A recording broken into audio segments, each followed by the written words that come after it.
Yo, what it do, St. Louis? It is 7 a.m. on a Tuesday morning, so you know what time it is. It's time for the St. Louis Hustle Podcast with yours truly, CORTEZ Hustle, and that is my girl, Michelle A. And today, we're talking about righteous hustle. Man, a lot of people don't understand that Christians can own businesses and do great things in the name of the Lord and bring him glory and get to the bag where the money resides. We talking all about it this morning. Got a very special guest who's going to come hang out with us. So we're not going to belabor the moment. We're going to officially start the show. So keep it locked right here. Growing up in St. Louis has never been easy. And most say, if you want to succeed here, that you must leave and put down roots somewhere else because of the strong crabs in a barrel mentality here.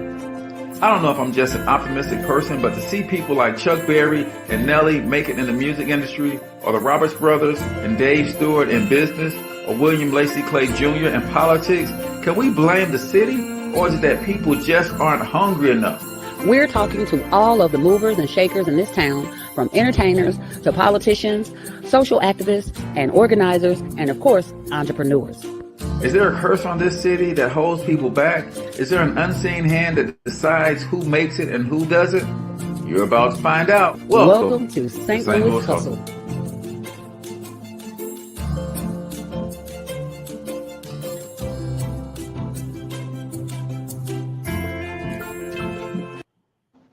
All right, ladies and gentlemen, welcome to the St. Louis Hustle Podcast as Michelle A. is getting herself together. We appreciate you guys tuning in. Do us a huge favor, comment in the chat where you're from, drop the name of your business and or your brand for a free business shout out, and we're going to get to where the money resides, but we're going to do it in a righteous way because we're calling this episode Righteous Hustle. Now, how to get your grind on in a way that is going to literally bring praises to his name. That's what we're talking about today. So comment in the chat. And remember, if you comment one of your biggest takeaways of the day, we got a free vacation for you. So we'll enter you into a live drawing where you can get a free vacation. So comment where you're from, name of your business and or your brand, and be ready to engage because this is going to be lit. Chalet, how was your weekend? Oh man. Let me tell you something. I am super duper excited about everything, right? And not just because I done had my morning bag. But aside from that, I just had a really, really good weekend. I visited a few establishments over the weekend. And I ran into a couple of old comedian friends of mine, and we putting the band back together. Those of you that know me know that I used to do an improv show back in the day, and we did a version of Nick Cannon's Wild 'N Out. We did that here in St. Louis. We did St. Louis County versus St. Louis City, and it was a thing we used to do with the old T. Billy Buckets. And so I ran into a friend of mine, and we are going to restart. He wants to restart that improv, and he has asked. Now, back in the day, I hosted it, I organized and ran it. Along with my good friend, DJ Epic, wicked. And so this comedian has asked me, I'm not going to say his name because he may not be wanting me to like drop that for real yet, but I'm excited. But so he's asked me to host again for old time's sake, and he's asked DJ Epic to come back on as the DJ. Love it. I'm super excited. So God he is moving. He has brought two opportunities back to me 2 days in a row from two comedians that I worked with more than 10 years ago. Another one would be ran into a different comedian from 10 years ago, and he's asked me to be a part of a series that he's doing called Love, Lust, and Loneliness. It's a comedy series, and where I will get to share my my testimony about overcoming the trauma of sexual abuse. Especially as an adult in later life. So I'll be able to strategically try to, just help some people get healed by sharing, my story comedically. So it was a great weekend. And then, me and Mr. Wonderful, we went to the lake and did some lake type stuff out at Lake St. Louis. And that was real romantical. Okay. Mr. Wonderful trying to be a keeper. He's trying to be a keeper. He's trying to step up just a little bit. I mean, he's still on probation. He ain't been past 90 days. Yeah. Sorry, Mr. Wonderful. This is the truth. But he's a good guy. He's a good guy. So we had a great time. So real quick, we're gonna jump into the coronavirus numbers. The virus numbers. You gotta call it the vid. The vid, right? It's getting shorter because it's getting extinct. It's going away. Right. That's how it's going to go away. Boop. So the COVID numbers, they low. How about that? They getting so low. People are getting vaccinated. We are on target now. Biden, which is my president. Okay. First of all, I love Biden because all the goofy stuff that Trump used to do, bless Biden's heart, the post shooter can't walk up steps. I saw a clip of him trying to get up to the steps. Bless his heart. I said, can somebody get him stumble his way in the Air Force One. I said, can somebody get him an escalator? He got the, come on. He's like 80 million years old. 100 yeah, he's 100 years old. So yeah, you gotta give him a little grace. I know they got the money. Put an escalator on Air Force One. He ain't got to be manually going up steps. You see, he can't handle it. He can't have it. But so we're on track to reduce the COVID number, or excuse me, to increase vaccines. We should hit by the end. I want to say he said by the end of May we should hit 200 million vaccines. And we're already knocking at the door to 100 million. We're at 7,600 million. No, we're at 76 million vaccines for the United States. So we're on track by the end of this month. We got 1 week left in March. We should make our 100 million, which he predicted. That's why he's my president. Okay. So we're just super excited, man. Those are the numbers. We're not gonna focus on those numbers. We're gonna focus on the vaccines. Boom. Nice. Love it. Ladies and gentlemen, don't forget, comment in the chat where you're from. Drop the name of your business and or your brand if you're checking us out live on Facebook or YouTube. And smash that share button, ladies and gentlemen. Do not just get all this great information and keep it to yourself. We can't afford to hoard information, people. We got to share. Speaking of sharing this information, I know you got to get to the A word of the day, Michelle, but you realize the Honorable Marcus Messiah Garvey built an organization. It's still not known exactly how many folks, but some say 1 million, some say 5 million. And he ain't have the Twitter, he didn't have the Facebook, he had people going door to door, flyer to flyer, hand to hand, 1 million plus people in his organization. I'm just saying, so share this information, people, so that everybody can be in the know. So wait a minute. So what you're saying is if he could do it on foot, with braving the elements, dogs chasing, we should be able to do it on social media. That's what you're trying to say. Very easily be able to use social media to create a mass movement. I'm just saying. I think we can do it if people get some act right. I'm talking to you. Okay. Well, right now on the St. Louis Hustle Podcast, we do an episode or a segment called Michelle A Word of the Day. And we're gonna go ahead and let Michelle loose on y'all. Hey, what's your word for the day, Michelle? The word for the day is it's a phrase, right? So I was thinking about some stuff. I don't know why I was thinking about rent to own stuff. Maybe because I saw Rent a Center in my apartment complex, apartment community, and I was wondering like who they looking for. Looking for me because my stuff paid for. So it made me think: are you rent to own in your life? Just think about that for a minute. Are you rent to own in your life? Okay, people, that if you think about it, if you're rent to own in your life, this is how you know. I may help you out. This is how you know if you rent to own in your life. Are you copying somebody else's style? You're looking over the gate at somebody else, be like, oh, they wear that, I'm gonna wear that too, because they look cool and I'm gonna look cool. Are you copying somebody else's style? Do you try to fit in with the in crowd? Oh, they doing that over there, so I'm gonna go do this over there too. Okay, are you doing what you see all the trendsetters do, the people that are considered hip and trendy? Are you emulating their style, people? If so, you could have a rent-to-own lifestyle. I'm just saying. Check yourself before you wreck yourself. See, the reality is, people, we all want to fit in, right? And we know that. We all want to be accepted. We all want love. I just want to be loved, right? So with that, you really have to ask yourself the question, is it really worth it, right? I heard someone say this before, and I've said it on the show before a couple different times. when you gain acceptance, the way that you gain true acceptance is two ways, right? There's two ways to true acceptance. First way is going to be through relationship with Jesus Christ. Boom, I said it, said what I said, ain't no way around it. That's the first pathway to acceptance.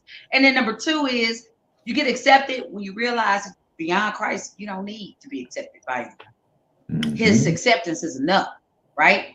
And when you stop worrying about fitting in and being accepted and being put in a box with 100 other folks, people kind of start to gravitate to you because they see you doing your own thing. You know what I'm saying? I look at it like this.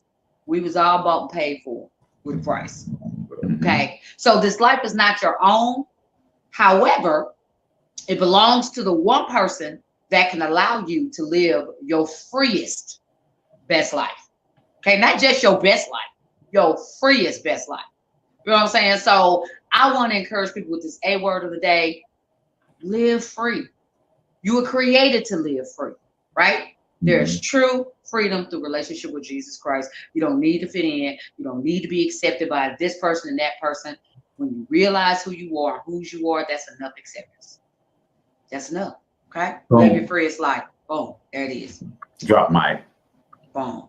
I need a mic so I can drop it. But that's it. Love it. That's the A word of the day. Right here on the St. Louis Hustle Podcast. Now it is time for us to get to our very, very special guest. I got a chance to hear some amazing things about this brother, and I know you know him very well. So I will let you do the honors of bringing to the studio right here in the St. Louis Hustle Podcast. Go ahead and introduce our special guest. Man. St. Louis, you're welcome in advance, right? So our guest, super special guest, is coming up today. This young man, there's so much to say about him. He's a vocalist. He's a playwright. He is a community organizer. He is the booger with the sugar. Want you guys to make him feel super welcome. Welcome to the St. Louis Hustle Podcast. My little bro, Mr. Chris Hill, y'all. Yes. What's going on? What's up?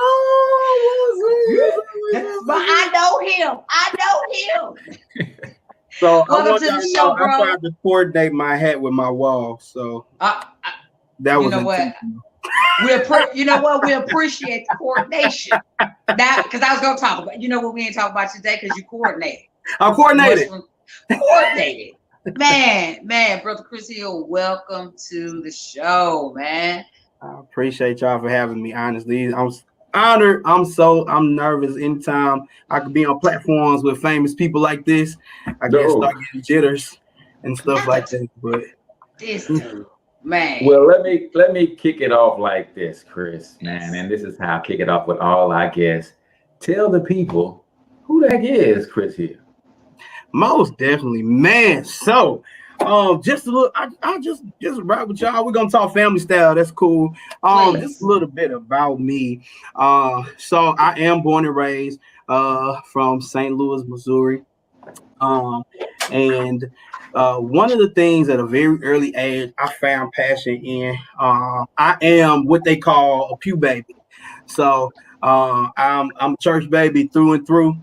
And I think that was kind of where just my love for people, my love for ministry came from. And it was almost, just to be honest, I didn't really have much of a choice anyway, because my mama and grandmama, we had prayer on Mondays. Right. Come on.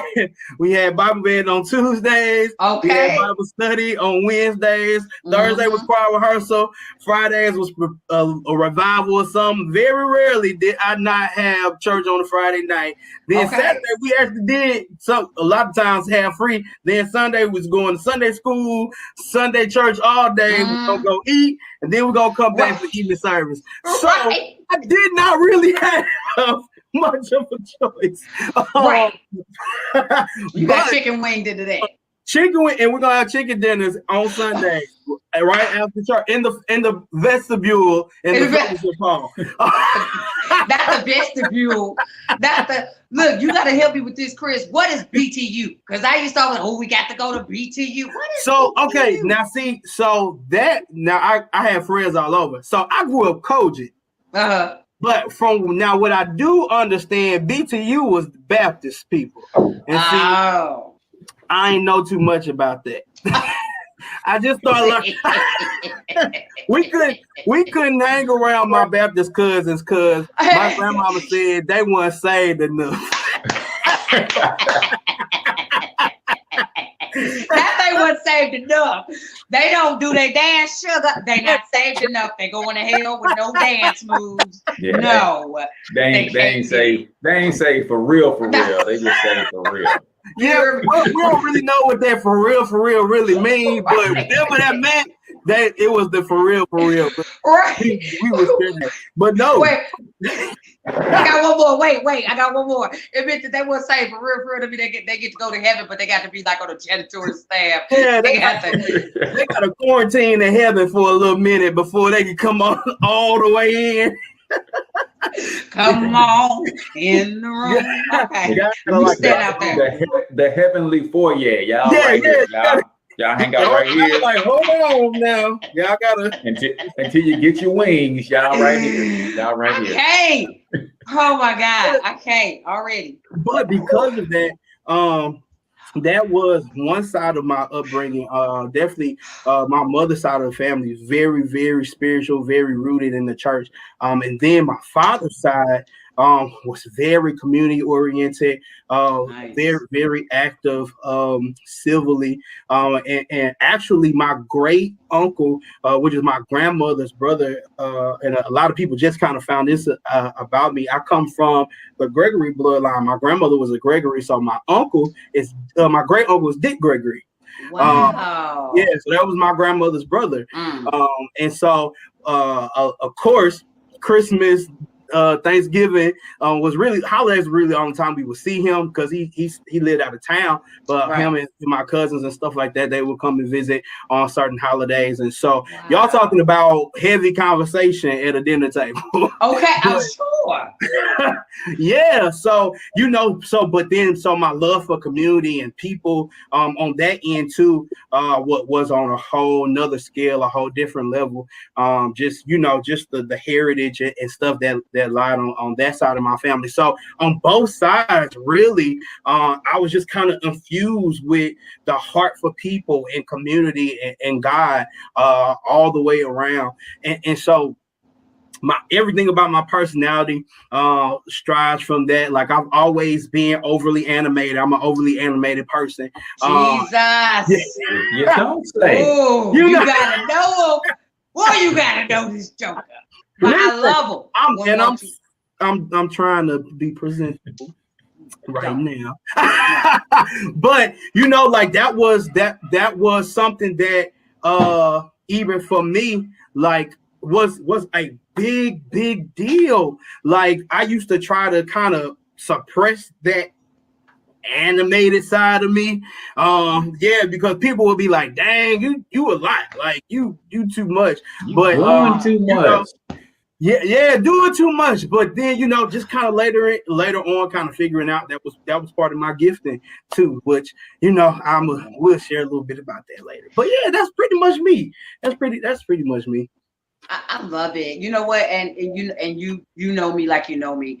I can so identify with that because I spent my whole childhood, because I grew up in Los Angeles and moved here as a teenager. So even in California, it was always, why you gotta be the one? Why you got why? So when I came to Missouri, I was like, okay, I'm just trying to tone down. I ain't gonna be that way. And that lasted about maybe 6 months. And I slowly started to pop and unravel. And I think when I got, and I'm grateful, and I'm gonna say this, I'm glad you learning it earlier in life than later like I did. Now I'm an old woman and I'm like, we're gonna take the filter off. I don't give a darn. I'm gonna just be me, and you love me or hate me. But I absolutely love your energy. Even when I've seen you dealing with heavy things, you still have a way of affecting people. And it's I love to see that in you. It is your gifting. And like I said, I'm glad you know it now, because that's going to help you so much faster and quicker in your purpose. So speaking of purpose, I want to dive into, I want to start unpacking all that you do. Chris is when he said, okay, you do too much, he does so much, right? And so much starts with him, because he's becoming a beacon in our community. He is a young person that really has gained a platform for just pushing other people. I've not seen you where you've ever made it about you. And I love that about you, right? So you started this organization, foundation, you'll clear that up for me, called ManUp STL. Tell me about ManUp STL, just the seed for it, how you got going with it. Read, now go. No, so well, I founded ManUp STL in 2017, and how it honestly became about was in 2015. I was at Harris Stowe, and there was this guy who was in my class. Literally, he was the same age as me. He came up to me one day after class, and he said, "You're supposed to mentor me."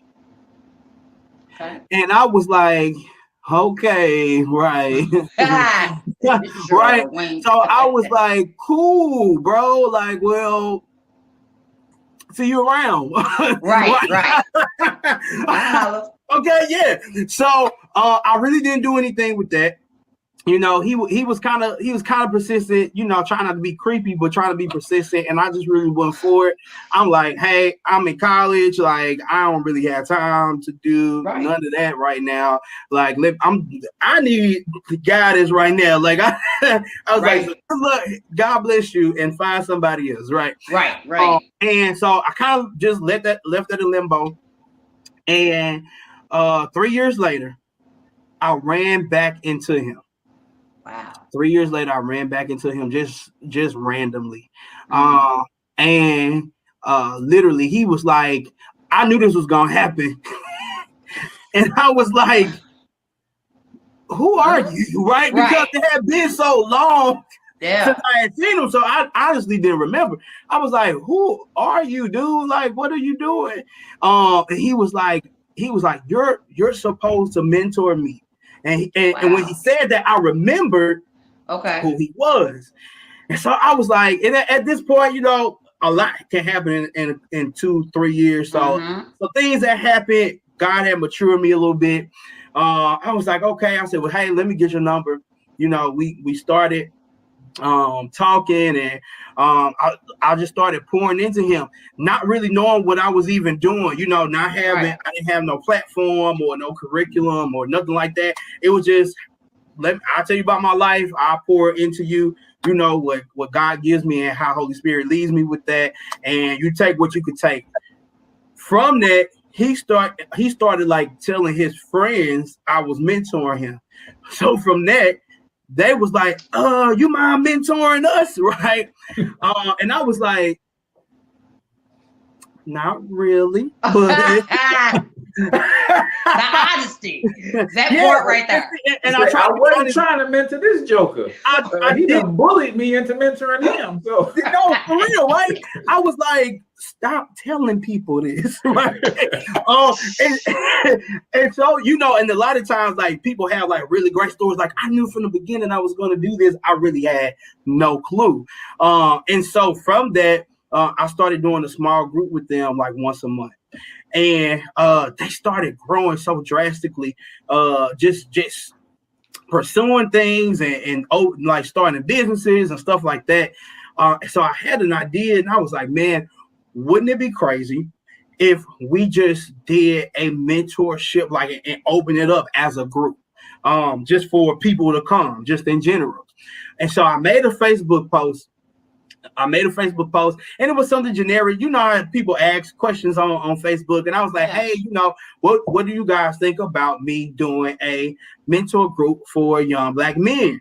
And of course, all these hundreds and hundreds of comments, like, oh, we will do it, right?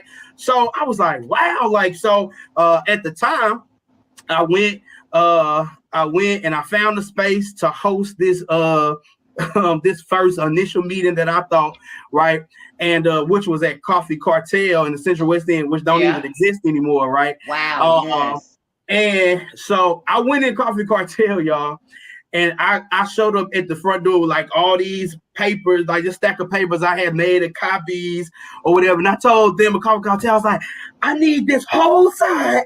I'm finna pack this log. There's gonna be so many people here. I'm finna bring out so much business, right? 8 people showed up. That's out of like 150 something comments, all these people talking about they gonna support 8 people showed up. Right. So now I'm sitting there and I'm looking crazy like, this is dumb. I don't know. Oh no. Why I thought this, right? Yeah, like this is dumb. I was like, okay, maybe I'm in myself, like maybe this wasn't a great idea. Right. So I wasn't gonna do it. And one of the guys who was there, who was now one of my co-founders, I didn't schedule another meeting after that. I was honestly discouraged a little bit from that. So I was like, I'm gonna just stick with the little few people that I've been dealing with, because maybe it ain't for me to make bigger, you know. And my co-founder now, his name is Larry. He called me about a month later. He was like, hey, what's going on with the ManUp STL thing? And I was like, yeah, I'm not feeling it. So this dude says, I think you should try one more time. And he was like, well, I just said, he's like, you ain't got to worry about it. He's like, I'm going to set it up. You know, I'm going to get it together. Just show up. And I was like, okay. So he sets it up. He tells me, so the second meeting was at Cafe Napoli in Clayton. Mm-hmm. Now, I'm going to be real with y'all. I said, Larry, they didn't come to Coffee Cartel. Right. $3 drink. Right. And why do you think we should move this to a high-end cafe in Clayton? Right. He was like, bro, just give it a try, blah, blah, blah. So I went ahead, I showed up. That second meeting, we had 32 guys.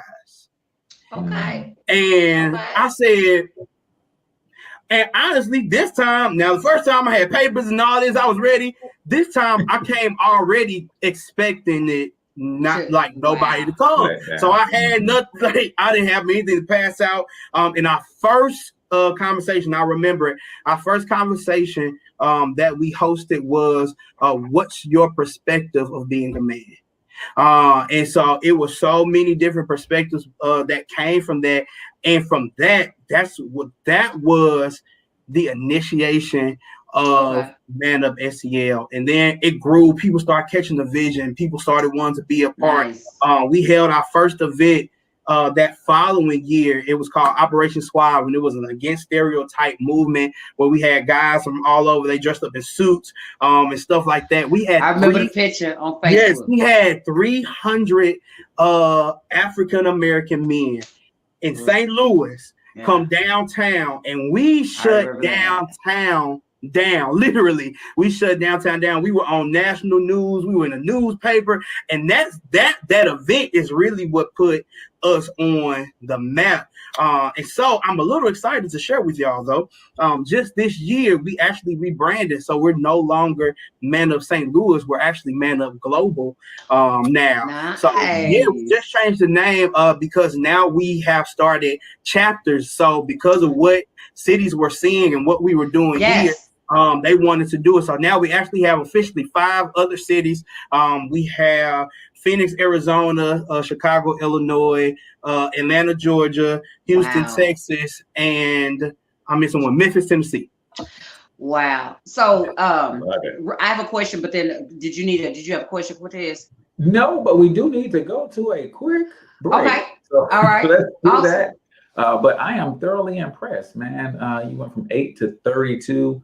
You know, 8 is that number. So I'm excited about that. And then it just multiplied, and you guys are continuing to do great and wonderful things. So we're going to take a quick break, and we're going to continue with ManUp Global now. And some of the other things that Chris got going on. This is just this ain't even a sliver of what this young man iceberg. is doing out here in this community, y'all. So y'all make sure y'all keep it locked right here. Hey, good morning, Wealth Champions. Hey, listen, if you want to be financially successful, then you have to do what financially successful people do. And I know there's a few things that all wealthy people have in common. Number one, they understand that building wealth is a team sport. Number two, they understand the power of capitalism and business enterprise. Number three, they love to use systems and leverage. And number four, they all have mentors. My name is H. Cortez. All right, so that was an abbreviated break as my commercial don't want to play. I was like, see, I'm just gonna let him use me. He said, "Man, cut that crap off and get back to this young man that's doing these great things." So, okay, yes, sir, I hear. So, come through. I'm a come for the interview, but bring it the Holy Ghost with me. Okay, you brought back up. Oh, it's okay. And I was really tuned in. I was like, this is a good commercial. Right. He is a commercial king. That's what he do. All he do is make commercials now. But so Chris, talk to us a little bit. First of all, super excited about the ManUp Global. I just one small thing, and you don't necessarily speak on it. I just want you to think on it. Let me know when y'all get the 50 and up chapter of the men's, and just let me know if y'all need somebody serve drinks or something. Cook a good meal. I mean, I ain't a good cook, but I mean, we can find somebody to cook, and I just be there. Oh, I'm sorry, Mr. My bad. Damn, I forgot about Mr. Wonderful. I'm sorry. I'm seeing somebody. Dang, I forgot. Sorry, Mr. Wonderful. He gonna be like, really? This what you doing? I'm sorry. It would. I ain't say nothing. I'm sorry. I was trying to support. I was trying to. I appreciate all the support. Yeah. Look, you beg me to watch the show every morning, and this what you do? Sorry. So listen. I'm sorry. Look, you ain't gonna break up with me on text. You're gonna break up with me on live on the show. That's what we're doing now. So you got a show, and now you just gonna do this? Okay. Right. Oh, you showing out. You got Chris Hill. Now you think you just go ManUp Global. You go double brother, huh? Okay. No, I'm sorry, Mr. Wonderful. No more boat rides for me. My bad. We was just praying. Woo, okay. We want to talk about something else. Is it hot in here? It's hot in here. Go back to it, guys. Okay. Help me, Jesus. Worship leader, right? So, you are a phenomenal worship leader. There's so many things on the list that we still have to get to, but I did want to tap this just a little bit. When did you have to have a call? I know you have a call on your life. When did you realize that you had a call on your life for all things spiritual? And when did you say, okay, this ministry leader thing, okay. When did that hit for you? Yeah, I was young. So I got saved when I was 8. Like for real, say, like no lie. And I was 15. When I was 15 in my mom's church, I was the president of our music department. So yeah, and that was a lot. It was cool, but it was a lot. And this was the thing though, because I was so young. I knew that God wanted me to do more, but I wasn't ready for that. I feel like I wanted to be young, and so it was easy for me to sing in the church, and still kind of do my thing. But when God started tugging me to preach, I started getting nervous. And so I was like, no, I don't think we should be. I don't think we want to add more guys. I think we good. We got enough. Yeah, I was like, I don't think we good, but man, I fought it for a long time just because I felt like and my testimony was a little different. A lot of people had testimonies where before they got saved, all this stuff was happening, and I always tell people my testimony is different because I have been in church all my life. I was almost trying to create a testimony for myself because I felt like I didn't have nothing. Right. And I was like, people would ask me, and I'd be like, "Yeah, I grew up in church. I've been here. Never was a drug addict, or never was, never got shot. Right. I was just shouting." Right. And so it was almost like I was looking for something. So I was trying all of this different stuff, trying to fit into spaces that God never really called me to fit into. And it wasn't until I was like 21, 22, where I was like, okay, all right, God, like, right. And so I went ahead. And at the time, before I transitioned to the ministry where I'm playing it now, I told my bishop, I was like, I feel God tugging me, and I don't know what to do, and he, immediately, like literally like that next month, enrolled me into minister in training. And then God released me from that ministry and placed me in my current ministry, the Worship Center, St. Louis, under the leadership of Pastor Maya. I want to shout my pastor out real quick. And and then she even began to cultivate me, and she was so hard on me, but it was such a necessary process. That's awesome. I just keep going, Cortez. You got this like double dutch. You got to jump in there. Jump on in. And I love it. There's a couple of things that you mentioned, someone being hard on you, and I don't think people get the fact that that's where the true love is. Because if I didn't love you, then I just put you on out. It's because I love you that I keep grinding on you, keep trying to shape you, keep trying to mold you, trim you up, and you're like, hey, I'm good. Like, no, I'm not. So I love that. But then when you also look at you've been in leadership role for so long, what would you say are some of the greatest attributes of leader? If you were talking to a 15-year-old, a 17-year-old, 19-year-old young man who is looking to grow into leadership, what would you say are some of the pillar things that they need to focus on to start developing that leadership character? So, and this is funny, y'all. I'm teaching a leadership retreat tomorrow. Why God do it? So, one, I would say the three main things. When you're developing leadership, find you a good leader. And I say that because you cannot, it is hard to lead from a place where you had no experience of following. And now I think sometimes that's a issue for a lot of people is we want to be the line leader but ain't got no following because we never followed nobody either. And so we don't even know what that frame for leadership looks like because we never have been accountable to anybody.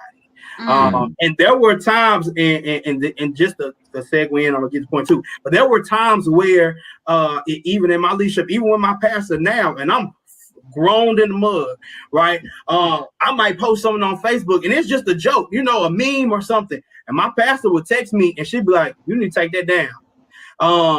And I'm like, it's funny.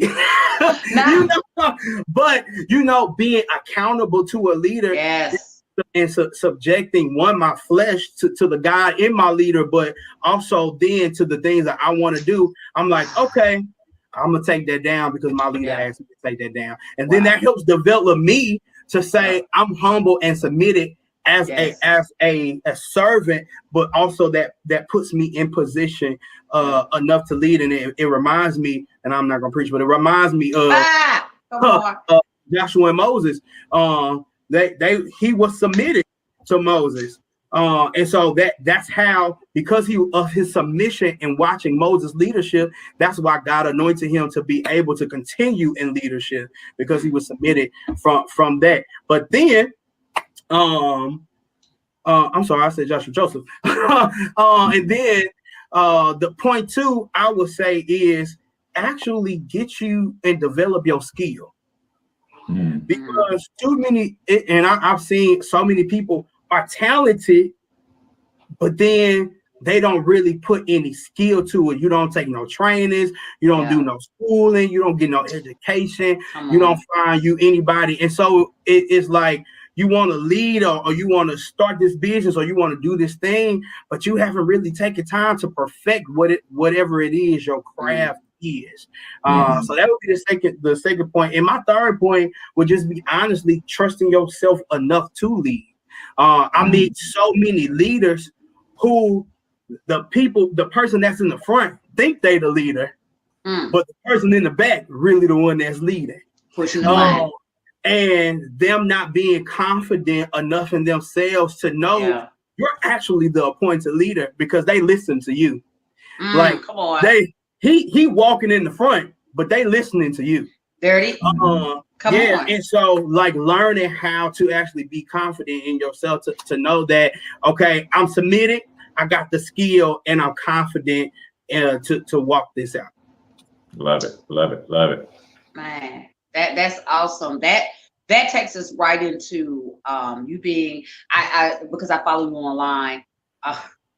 This would have been a bad joke. I follow you with a parking lot too. I'm just saying. Now I'm gonna be watching. Oh, pray for the saints. I couldn't pass that up. I'm sorry. Why do I feel like somebody's watching me? As I Homer Simpson into the bush, never here. Okay. But that brings us right to, because I follow you online and I see a lot of your posts, and you have so many insightful things to say, and you always hashtag it the purpose pusher. Right. And so does that fall into line where, you started mentoring and people seek you out for advice when you took on, kind of put on the jacket of purpose pusher? What is that? What is the accountability in that for you? What does it mean to you personally? Yeah. So the purpose pusher became my personal brand. And it kind of started off as a joke, honestly, but I started identifying my strength as helping push people into their purpose.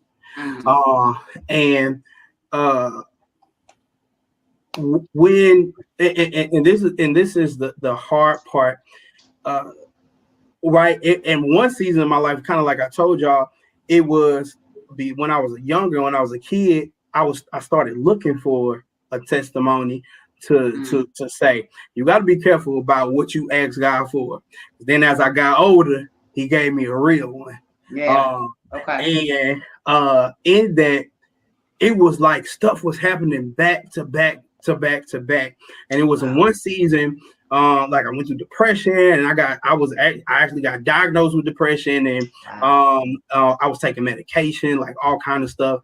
And it got to a point later down life where almost everything that I did and poured into people were things that God had already had me experience. And what I realized was a part of the purpose was me having to live it out to pour it out. Yes. And so now, and I tell people all the time, you have to be spiritually mature, because now it's certain things that I go through, and before I complain, I said, God, who is this for? Because I identify that when I released my life fully to God, that this was no longer the Chris show. He would allow things to happen, and it would happen to me, but it would be for Michelle, or it will be for Billy, or for Mandy, or whatever. And not realizing that, God will make my life interject in other people's lives, and kind of using that. And so like God drops nuggets down into me and little things, and I would push it out there and hashtag purpose pusher, because no matter what, we all have a purpose. We all have a purpose, and everybody, sometimes, just like on the swing, you can swing yourself, but sometimes you need a little push to go a little higher. There it is. Awesome. So, yeah. I love that. Love it. I want to talk about that you leadership role, founded this organization that broke down the barriers and the walls of St. Louis and spilled out into other cities. And how are you guys managing those connections with the other chapters? And is it something that you had to go and seed yourself, or did somebody reach out to you online and be like, hey, bro, we need to start doing that here? Do you have a template? Do you have a model that we can follow? So what was that process like in seeding those other organizations in other cities? Ooh, Cortez, you just gone. He ain't playing. My question was gonna be, are they all called ManUp? That's all I had. Oh, yes. Okay, so just in short, so we built an online community. So really real quick, and during the pandemic, we couldn't be out in the community anymore. So what we did was we built a Facebook group, which was called our social community. And in this, I don't know if y'all ever tried to get black men specifically to do anything, but it's hard to get 5 black men to do something together. So our online community grew to 2.2 thousand men. Come on. And so so shout out, if there's any guys watching, you can join. It's free to join our online community on Facebook. It's the ManUp community. But so from there, people started adding their friends, and it was people from all over. It was people from all, it wasn't just St. Louis, which is how we actually bridged this year into being global. Because they reached out and they was like, yo, we need this in Chicago. We need this in Houston. We need this. And so what I did do was I have a team of 12 directors and a total team of 34. And what's amazing about this, none of us are on salary. All of us are volunteer-based staff. Wow. And so literally I thank God for them every day, because they work for me after they get off work. So so I value them so much. But we came together, we built a curriculum, we built a structure on how to start your chapters, what those look like, leadership roles that they would need. So we start off with president, vice president, secretary, treasurer. They established that, and then we also we do have certain funds that we allocate to different chapters so they can get started, and they all are called ManUp, but we tag along their city chapter. So although we're ManUp Global, we have a ManUp St. Louis chapter, ManUp STL chapter. Then it's ManUp Chi, ManUp Houston, ManUp Memphis. So that's kind of how we organized it. Yeah, man, you ain't lying about the brothers thing. Brothers can't get together to do nothing. It's hard, man. It's hard. Except who? We can get together. Yeah, you know what I'm saying? We can get together and pick teams. That's about it, man. And even that gets hard. No, I'm captain. No, I'm captain. No, you pick. No, you pick. It's crazy, but I'm so thankful for someone like you and staying committed and like my man Nipsey Hussle would say, staying 10 toes down to the grind, because it is a grind, and doing God's work in the lives of pouring into other men and showing them and leading by example. My last question is leading older folks, right? As a young man, that is not always easy because of experience and wisdom, and let's keep it 100, ego. How has that experience been for you? Or do they come in humble and just say, hey man, you're doing great work. You know, I want to serve wherever I can. Now they do. Okay. Now they do. What I find interesting about the older generation, they have to see results. Yep. They have to see results, and so when I first started, it was very hard to get somebody over 40, honestly, to even catch what we're doing. And don't get me wrong, they'll support, they just won't participate. They'll cash at me here $20. God bless y'all. What y'all doing? Right. And that all of that was still appreciated, but not actually like coming and helping and committed to the work. I relate myself with the similar anointing of David, and how even though God anointed him to be king, people watched him tend to the sheep first. And so even in that retrospect, I understood, even with the older generation, let them watch me tend to the sheep before they can get comfortable with God placing me in a higher place. Come on. And so that was, that was a place that was challenging for me, because there were certain people that I really did need help from, just because of where they've been and their wisdom, and and I don't think anybody did it out of ill intention. It's just that they didn't really take it seriously until they saw certain things, which made me in my nippy hustle grind harder, because now I felt like, well, I kind of got something to prove. Like, I have to, we gonna do this, we gonna make it happen. So yeah, now we good. But then it was, woo, yeah. They walk around pulling their belts up. Well, you ain't gonna tell me how to do. I raised your boy. You ain't gonna. No, I'm not doing it. No, for real. He's snoring. Sorry. Woo. Okay. Let's see. I do want to get into just a couple more things, because I know we're winding down on time. Okay. So I'm gonna have to combine these last two. Okay. And then I'm gonna put you on the spot. So you probably like, Shell, hey, charge it to my head and not my heart. Okay. So get your pipes together. Oh God. Get the pipes, and you be like, I'm not doing it. Pastor be in my inbox. Why would you ask? I'm so sorry. I'm so sorry. No, I'm just playing. Sorry, Pastor. I'm just joking. She was like, all that time you weren't funny. Now you funny. No, sorry. Sorry. No, I'm just playing. Sorry. Okay. You are I just love you. You're my little brother, and you're like I got all these big little brothers, right? Am I that old? I am, I guess. But you're my big little brother in that you're a playwright.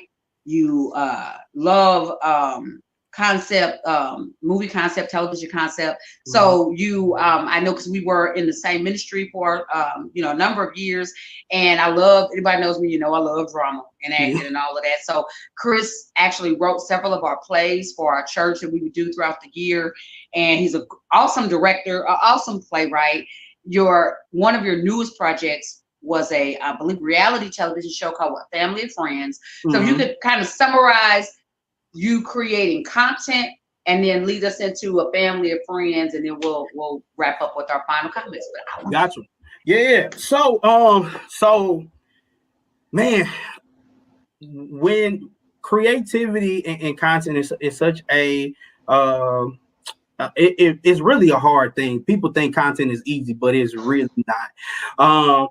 And essentially my love for theater really came from church, honestly, because y'all know, when you younger, you gonna be in a Christmas play, you gonna be in the Easter play, like you gonna be in something. And so even from that, I started learning under who was at my old church. Her name is Raphael Darden, and she's amazing playwright. She has a production called Bible Stories that's a phenomenal. It's traveled, and I was under her, and she really taught me how to write scripts.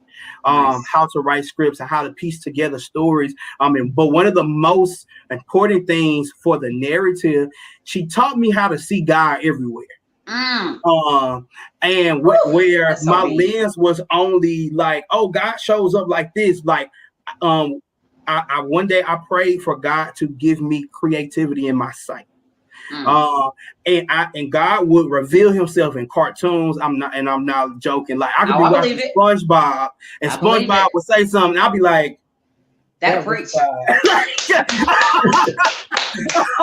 And it started almost getting annoying, but it would be Holy Spirit inspired content in everyday life. just in the grocery store, overhearing a conversation with a somebody on the phone, or going in Walmart and seeing an interaction between a parent and their children, and that would be, God would be like, that's what you're gonna use, and that's what you're gonna use, and that's how you're gonna use that to minister. And so it would be all of those, and I would just write it. I would just write it down. And so that would be really the inspiration, just learning how to see God and what you want me to write about in this moment. And a lot of the pieces that I do are ministry inspired, so a lot of it was for ministry. So I still write. I add comedy in and stuff like that, but I still write to a place to speak to the heart of God people. And so that's in one place. But then when we got to family and friends, I thought this really cool concept that my friends, we would do a reality show. And so what happened was we were all friends individually, but I kind of brought us all together because there was not a place socially on media space where they showcase positive Black Christian friends. And so we came up with a family of friends because we were a group of friends that turned into family. And so we kind of started with social media. We had some episodes on YouTube, and people started really digging us. We was like, we kind of like tight a little bit. Yeah. And so with that, but even in that was different from my script writing, because that was, now I have to create content involving us. And that was a lot different. And so then that got into more of the marketing side, the content creation side of really realizing what do people want to see? What are people looking for? And so now taking even that part of marketing intelligence and learning how to infuse it in your content. So it's a process. Yeah. Right there. Nice. Marketing, nice. I love it, man. I saw your ears perk up when you said that. He said the intelligence of marketing. Excuse me. Did you call my name? Yeah. Did you call my name? I'm here. What you say? Was that? No, I turned into Michelle's daddy. That's an inside joke. That's inside joke. But man, this has been amazing, brother. Yes. We are certainly going to keep up with you, and definitely have to have you on. And if you got any for real commercials, since mine wouldn't play, about anything that you got going on, any promos, you can always slide that to us, man. We'll get that into the show and onto the pages. And I definitely want to see what you do continue to grow and continue to blossom. So we're at the time of the show where everybody's got 30 seconds to give their final thoughts, and we're out of here. Okay. All right. I'll jump ladies first. Okay. My final comments are, man, as I continue the journey on this whole self-love thing, love yourself, people. Got to love yourself. Love God first, then love yourself. Because if you don't love yourself, you can't love your neighbor. I also want to say to our guests, I love you. You know I love you. And you're a special dude in so many ways. And I'm just proud to say I know him. I will be. I'm a fan of, don't say it unless you mean it. Because you know the things that I think you have a sense of the things that are in me as well. Mm-hmm. Just like that dude right there. We talked about people pushing. This dude pushes me, and he doesn't have to. And I'm grateful for that. And God is bringing strong people in my life that are helping to gird me up. And I just really believe in my heart that you're one of those people. And I just want to see you go as far as God is going to just take you, which is going to be is limitless. So I'm super proud just to say that I know you and you know, man, you that deal. Kind of like a big deal. You are a big deal. That part right there. Man, so you go next. Hit us with the 30 seconds of the thing. Got you. First I will say to everybody, this is just a small plug for any guys and women. Yes. We have women's division, right? Awesome.